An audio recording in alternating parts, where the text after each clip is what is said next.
Silent जरा हे थोडं शांत 2 मिनिटं. एक 2 मिनिटं थोडंच सायलेंट.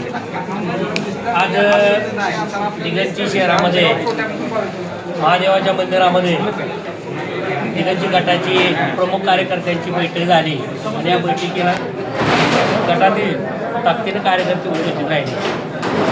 त्याच्या उद्या होणारी जी जिल्हा परिषद आणि पंचायत समितीची निवडणूक आहे ती निवडणूक भारतीय जनता पार्टीच्या माध्यमातून आदरणीय बापूसाहेब आणि आदरणीय आमदार फडणवीस साहेबांच्या नेतृत्वाखाली आम्ही निवडणूक ताकदीनं लढवणार आहे.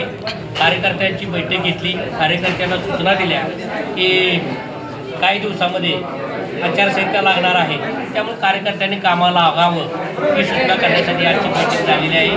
कार्यकर्ता भारतीय जनता पार्टीचा कार्यकर्ता तळागाळामध्ये काम करणारा कार्यकर्ता आहे आणि कार्यकर्त्याला सूचना दिलेले पालन करतील ही इच्छा व्यक्त मी करतो.